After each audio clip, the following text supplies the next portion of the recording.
اور یہ آدمی اور ہمیں نقصان پہنچاتا. دو ہیرو نہ نکل آتے. ایک تو شہید معظم، میں اس کو آج سلام پیش کرتا ہوں، 2 بچوں کے ساتھ گیا ہوا. وہ میری اور دوسرا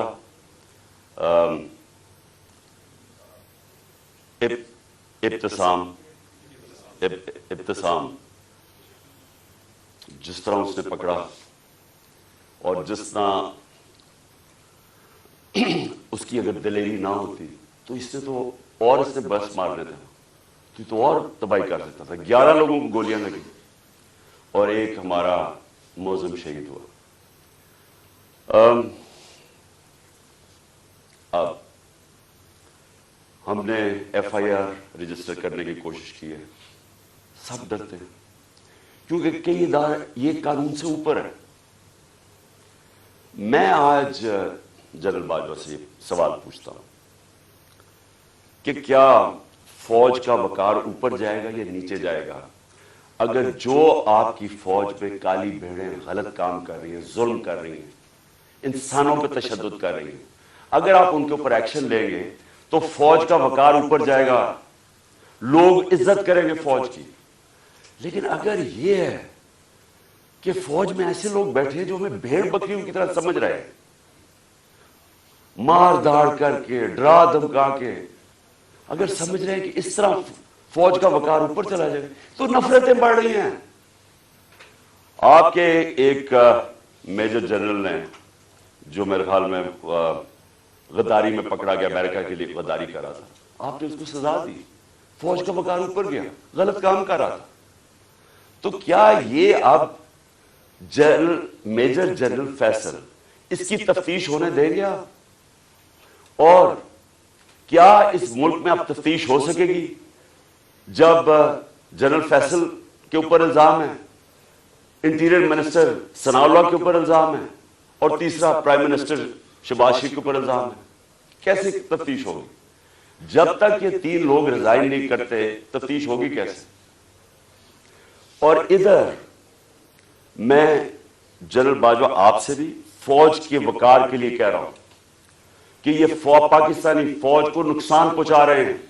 اس طرح کی کالی بھیڑیں، یہ جو سمجھتے ہیں کہ ہم انسان ہی نہیں ہیں، بھیڑوں کو کبھی ادھر موڑ دو کبھی ادھر موڑ دو. آج وہ چور ہیں، کل وہ این آر او مل گئے تو اچھے ہو گئے ہیں، آج پھر آپ ان کو چور بنا دیں گے، کل پھر بھیڑی. ہم انسان ہیں، انسانوں کو جانوروں کی طرح نہ ٹریٹ کریں. اور انسان کسی وقت آگے کھڑا ہو جاتا ہے، اور یہ قوم کھڑی ہو گئی ہے. یہ میں آج آپ کو بتا دوں، 2 راستے اب اس قوم کے سامنے، یا ایک پرامن انقلاب آئے گا اور یا خونی انقلاب آئے گا، اور تیسرا راستہ نہیں ہے. کیونکہ میں نے 6 مہینے میں اس قوم کو جاگتے دیکھا ہے. قوم کھڑی ہو گئی ہے. یہ جو شعور کا جن ہے یہ بوتل سے نکلا ہے، یہ اندر نہیں جانے لگا. اب فیصلہ صرف یہ کر لیں کہ ہم پرامن طریقے سے اس ملک کے اندر چینج لے کے آئیں گے، جو کہ بیلٹ باکس کے ذریعے آئے گا صاف اور شفاف الیکشن کے لیے، یا وہ جو ایران میں ہوا تھا ہوگا، تباہی ہوگی، جو سری لنکا میں لوگ سڑکوں پہ آ جائیں گے، کیوس ہوگا. یہ جماعت جس کو ان 3 لوگوں نے مجھے قتل کرنے کی کوشش کی اور اللہ نے بچایا. جس طرح ابھی ڈاکٹر فیصل نے کہا کہ یہ جو گولی میری یہ ادھر اوپر کی ٹانگ پہ لگی، وہ ایک گولی میری جو وہ اصل آرٹری ہے اس کے نیچے سے نکل گئی اور ایک اس کے پاس آگے رک گئی. اگر وہ رپچر ہو جاتی تو 20 منٹ میں انسان مرتا ہے، 20 منٹ میں سارا خون نکل جاتا ہے. اگر تو سیدھا ہاسپٹل نہ ہو 20 منٹ میں مر گیا آدمی. تو اللہ نے اگر مجھے یہ بچایا ہے، جو مجھے آج زندہ رکھا ہے، یہ صرف اللہ کا کرم ہے. انہوں نے تو پوری کوشش، کوئی کسر نہیں چھوڑی تھی. انہوں نے تو ایک ادھر سے اور ادھر سے سامنے والے نے مارنا تھا. اور پھر سوال میں پوچھتا ہوں، سب سے بڑی پاکستان کی پولیٹیکل پارٹی، اس کے سربراہ، جو واحد فیڈرل پارٹی رہ گئی ہے پاکستان میں، یہ 2 فیملی پارٹی سکڑ کے چھوٹی چھوٹی پارٹیز رہ گئی ہیں. میں چیلنج کر کے جاؤں گا سندھ میں اور انشاءاللہ یہ زرداری مافیا کو سندھ میں ہرا کے دکھاؤں گا آپ کو. سندھ کے لوگ اس سے تنگ ہیں, ان کو سب سے زیادہ غلام ادھر بنایا ہوا, ان کو وہ سب سے زیادہ آزادی طلب کر رہے ہیں. اور یہ شریف خاندان, میں چیلنج کرتا ہوں یہ کدھر کسی سیٹ پہ میرے سے مقابلہ کرے. نواز شریف آئے, کہتے ہیں نا اسے آئے, اتنی کوششیں کر رہی ہیں, این آر او سب کو دے دیا ہے, سارے چوروں کو منی لانڈرر ساروں کی عید ہو گئی ہے. کسی وہ کہتی ہے مریم لیول پلینگ فیلڈ, چیلنج کرتا ہوں کسی سیٹ پہ پنجاب میں میرے سے مقابلہ کر رہے ہیں, کیونکہ پبلک چینج ہو گئی ہے. یہاں ایک جاگی ہوئی قوم ہے, ان کو بیڑوں کی طرح نہ ٹریٹ کریں. اور چیف جسٹس صاحب, میں آپ سے مخاطب ہوں, دیکھیں یہ ملک ترقی نہیں کر سکتا جب تک رول آف لا نہیں ہوگا. میں ساری دنیا پھرا ہوں, 70 سال میری عمر ہے, میں نے مغربی دنیا اندر سے دیکھی ہوئی ہے. میں جب 18 سال کا انگلینڈ گیا تو میں نے پہلی دفعہ رول آف لا دیکھا. مجھے تو پتہ ہی نہیں تھا, کیونکہ ہم تو ملٹری ڈکٹیٹرشپ میں بڑے ہوئے تھے یہاں 60s میں. تو پہلی دفعہ میں نے ایک فلائی ریاست دیکھی, وہ کیا ہوتی ہے, اور رول آف لا دیکھا کہ قانون سب کے لیے ایک برابر, کوئی طاقتور وہاں قانون کے اوپر نہیں تھا, کوئی وہاں قبضہ گروپ نہیں تھے. ان کی عدالتیں ان کو ان کمزور کی حفاظت کرتی ہیں. وہاں اگر آپ کے پاس پیسے نہیں ہیں, لیگل ایڈ دیتی ہیں کہ ایک عام آدمی جا کے عدالت میں کیس لڑ سکے. وہاں کسی کی جرت نہیں ہے, کسی طاقتور کی جرت نہیں ہے کسی پہ ظلم کرے. اس لیے وہ کامیاب معاشرے ہیں, اس لیے وہاں خوشحالی ہے. میرے سامنے میری زندگی میں دیکھتے دیکھتے سنگاپور, جو ایک پاکستان کا مقابلہ ہی نہیں کوئی کر سکتا تھا, پاکستان سب سے تیزی سے ترقی کر رہا تھا 60s میں. ہم تو مثال تھے دنیا کی. اور کہاں سنگاپور, ہمارے ساتھ ہمارے سے نیچے شروع ہوا. آج ہمارا جو پر کیپٹا انکم ہے وہ پتہ نہیں $2000 ہوگا, سنگاپور کا $60,000 ہے. کیونکہ ان کے اسٹیٹس پر لی کوان یو نے سب سے پہلے زور لگایا قانون کی بالادستی قائم کرنے کے لیے. اور اس نے جب قانون کی بالادستی ہوتی ہے تو کرپشن ختم ہوتی ہے. کرپشن تب ہوتی ہے جس ملک کے اندر قانون کی حکمرانی نہیں ہوتی, جب کوئی قانون سے اوپر نہیں ہوتا, جب کسی کو این آر او نہیں ملتا, جب لوگوں کو پتا ہوتا ہے کہ آپ جرم کریں گے, آپ جتنے بھی طاقتور آپ کو سزا ملے گی. صرف تب ایک معاشرے کے اندر انصاف ہوتا ہے اور وہ معاشرے میں پھر خوشحالی آتی ہے. ہمارے نبی صلی اللہ علیہ وسلم نے مدینہ کے اندر غربت تھی, لیکن انہوں نے پہلے انصاف قائم کیا, عدل اور انصاف. فلائی ریاست بنائی اور عدل انصاف قائم کیا.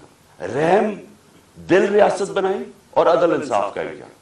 اس کے بعد خوشحالی آئی, پہلے خوشحالی نہیں آئی. ہم کیوں نہیں آگے بڑھ رہے؟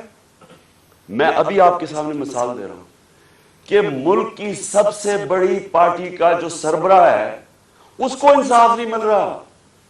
اس کو ایسے جو میرے سے چیف جسٹس صاحب جو 6 مہینے میں میرے سے کیا گیا ہے, میں آپ کو یقین دلاتا ہوں کہ کوئی ملک اپنے دشمن سے نہ کرے. میں وہ پاکستانی ہوں, اس ملک کے سارے ہائیسٹ سول ایوارڈ جیتے میں نے. سب جانتے ہیں کرکٹ کی دنیا میں نے پاکستان کی عزت بڑھائی, کم نہیں کی. یہ شوکت خانہ میں بیٹھا ہوں, یہ انٹرنیشنل راؤنڈ ہاسپٹل ہے, 75% کینسر کے مریضوں کا مفت علاج کرتا ہے, سب سے بڑا خیراتی ادارہ ہے. دوسرا پشاور میں کھولا ہے, تیسرا کراچی میں کھول رہے ہیں جو اس سے بھی بڑا ہوگا.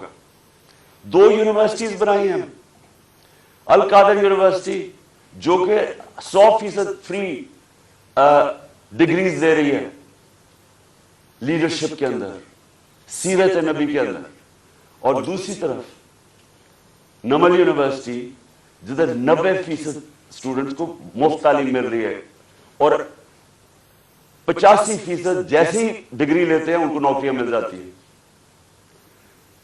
2 یونیورسٹیز, 2 ہاسپٹل, تیسرا ہاسپٹل. یہ دنیا میں کوئی جانتے ہیں کسی پولیٹیشین نے ایک بھی بنایا ہو, کوئی اس ملک کی تاریخ میں کسی نے کچھ کیا ہو. اور پھر ایک پارٹی بنائی جو کہ سب سے بڑی آج پارٹی ہے پاکستان, 12 سیٹیں جیتا. اگر میرے سے یہ ہو رہا ہے، میرے گھر کے اوپر میرے نوکروں کو پیسے دیے گئے میرے خلاف جاسوسی کرنے کے لیے، ڈیوائس رکھنے کے لیے، گھر کے نوکروں کو میری فون کالز، جو میری پرائم منسٹر کی فون کالز تھی، ان کی ریکارڈڈ کر کے ریلیز کی گئی ریکارڈنگ آفیشل سیکریٹس ایکٹ کی وائلیشن ہے.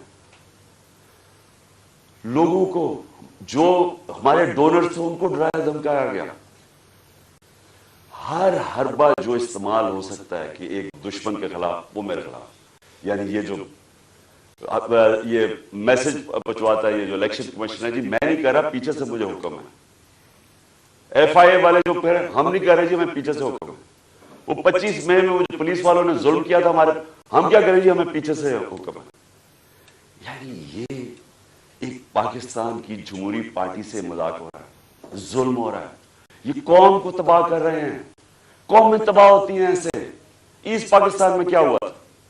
سب سے بڑی جو جماعت الیکشن جیتی، اسی کے خلاف ملٹری ایکشن کر دیا. ان کو جو رائٹ تھا ان کا وہ نہیں دیا. میں 18 سال کی عمر میں انڈر 19 میچ کھیلنے گیا ادھر، مارچ 1971. یہاں پریس سینسرشپ تھی. مجھے تو پتہ ہی نہیں تھا کہ کتنی نفرت ہے وہاں. کیوں نفرت تھی وہاں؟ کیونکہ ہم ان کو رائٹ نہیں دے رہے تھے. وہ الیکشن جیت گئے ہیں، ان کا پرائم منسٹر ہے. یہاں فیصلہ ہوا جی نہیں، ہم نے ان کو نہیں بننے دینا، اور ہم نے اس کے خلاف ملٹری ایکشن کر ملک توڑ دیا. اسی اس پاکستان میں اپنے پاکستانیوں کو بتانا چاہتا ہوں، کیونکہ یہ مجھے سب سے زیادہ تکلیف ہوئی اس کی،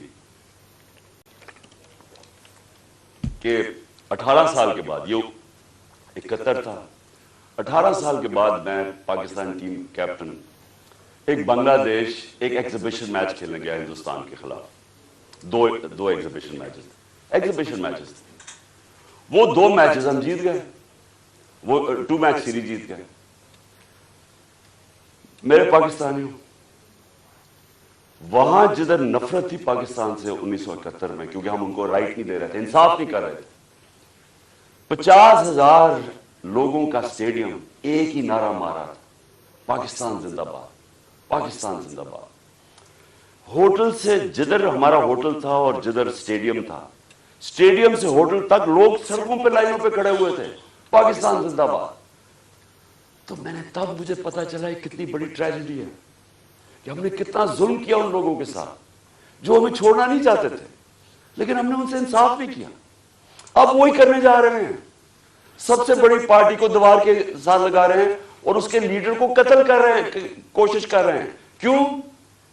کیونکہ چوروں کا ٹولہ اوپر جو بٹھا دیا ہے، ہم بھیڑ بکریاں مان نہیں رہے ان کو، اس لیے قتل کرو اس کو، جو ملک کی سب سے بڑی پارٹی ہے، تاکہ اگر عمران چلا جائے گا تو پارٹی تتر بتر ہو جائے گی. جو پارٹی فیڈریشن کو اکٹھا رکھ سکتی ہے وہ تو صرف تحریک انصاف ہے. ملٹری، اگر ملٹری اب ملک کو اکٹھا رکھ سکے تو ایسٹ پاکستان نہ ٹوٹتا. پولیٹیکل پارٹیز ملک کو اکٹھا رکھتی ہیں، ملٹری مدد کرتی ہے. یہ الٹا جا رہا ہے. یہ پھر کوئی تاریخ سے ہم نے کچھ نہیں سیکھا.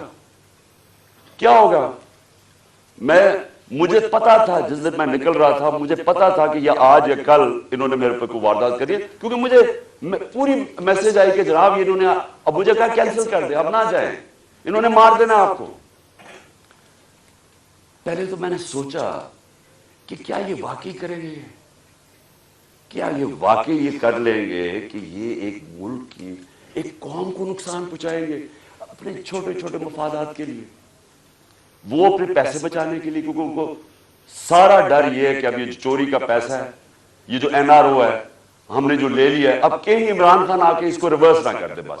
تو انہوں نے تو قتل اور جانا سلام اللہ، ان سے کیا ایکسپیکٹ کرتے ہیں. لیکن یہ جو فوج کا جنرل، یہ ان کے ساتھ مل کے، اور یہ جو ہمارے سے ہوا ہے 6 مہینے، میں اپنی قوم سے سوال پوچھتا ہوں کہ کیا ہم اب ہمارا اب یہ سوال ہے، ہم نے اپنے آپ سے پوچھنا، کیا ہم نے ایسے رہنا ہے یا ہم نے اپنی تقدیر بدل کے آزاد ہونا ہے؟ آزادی کے لیے قربانیاں دینی پڑتی ہیں. مجھے پتا تھا کہ انہوں نے واردات کرنی ہے، مجھے پتا تھا ایک یا اس دن ہونی تھی یا اگلے دن ہونی تھی. لیکن میرا یہ ایمان ہے کہ اگر آپ ان چوروں کی غلامی کے نیچے رہنا، اس سے بہتر ہے زندہ نہ رہو. میں یہ طے کر کے آیا، اور میں جیسے ہی ٹھیک ہوں گا میں پھر نکلوں گا سڑکوں پہ، پھر میں کال دوں گا، پھر اسلام آباد کی میں کال دوں گا. اس لیے کہ اس قوم کے اوپر اگر ان چوروں نے اور ان ظالموں نے حکمرانی کرنی ہے، اور اگر ہم بحیثیت قوم اس کو ایکسپٹ کر گئے، تو اس لیے پاکستان نہیں بنا تھا. یہ بڑی خواب تھی، اس لیے لاکھوں لوگ مرے نہیں تھے، شہادتیں نہیں ہوئی تھی. میں لاہور میں بڑا ہوا ہوں، ایک گھر نہیں تھا جو ایسٹ پنجاب سے ہے جدھر لوگوں کی قربانیاں، عورتیں بچے جس طرح قتل عام ہوئی تھی. یہ بڑی قربانی کے بعد ملک بنا تھا. قائد اعظم جب پاکستان لینڈ کیا، انہوں نے 3 ہفتے پہلے، انہیں پتا تھا انہوں نے زندہ نہیں رہنا. کسی کو نہیں بتایا کہ اگر دشمنوں کو پتا چل گیا تو وہ انہیں پتا کہ اگر قائد اعظم فوت ہو گئے تو یہ ملک نہیں بنے گا.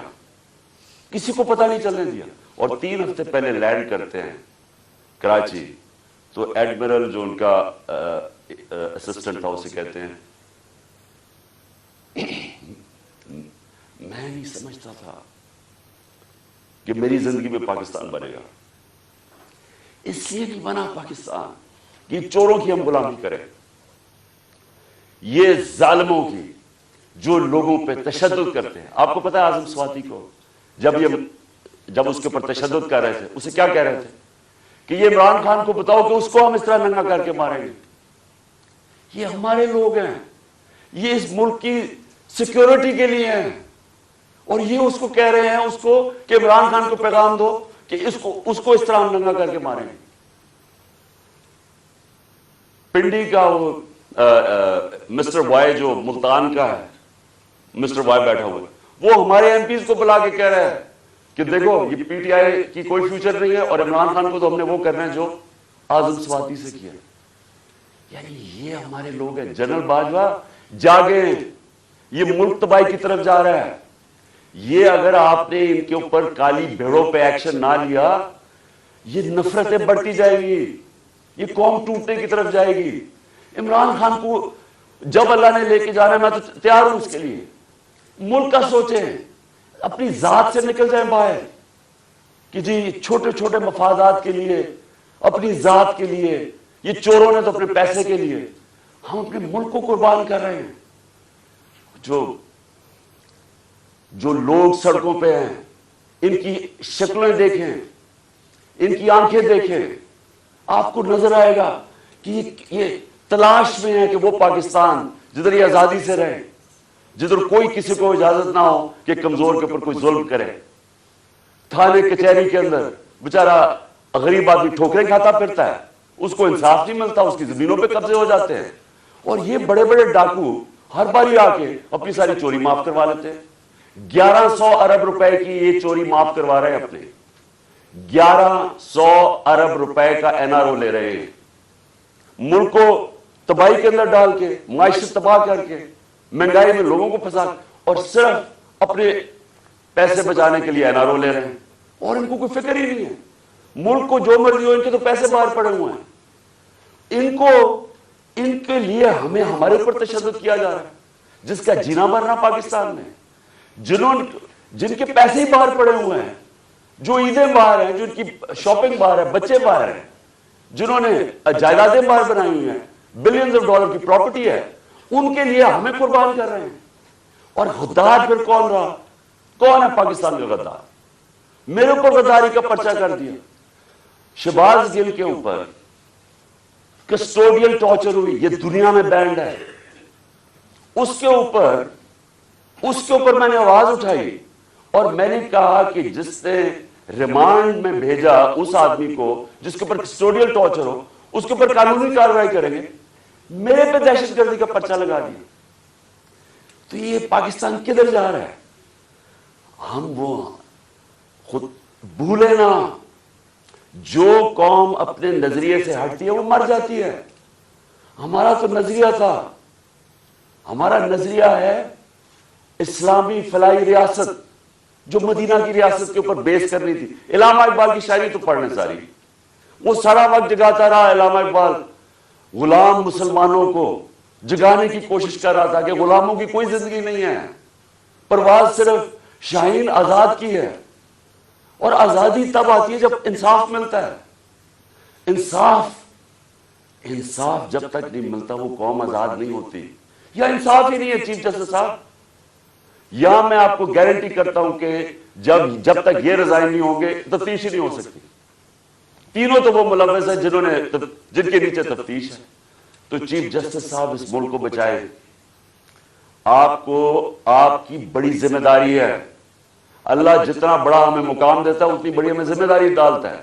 آخرت میں ہماری ججمنٹ ہوگی کہ ہم جو اللہ نے ہمیں نعمتیں بخشی ہیں ان کو ہم نے کیسے استعمال کیا ہے, اپنی ذمہ داری انسانیت کے لیے پوری کی یا نہیں کی.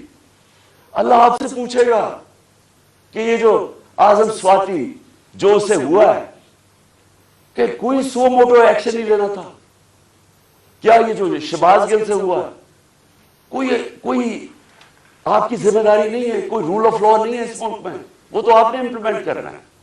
اگر طاقتور کے لیے ایک قانون ہے, کمزور کے لیے دوسرا ہے, ملک کی تو فیوچر ہی کوئی نہیں ہے.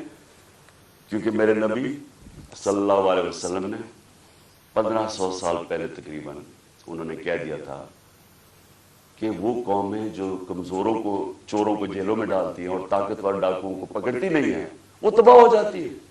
آج ساری جو ڈیولپنگ ورلڈ ہے وہ کیوں غریب ہے؟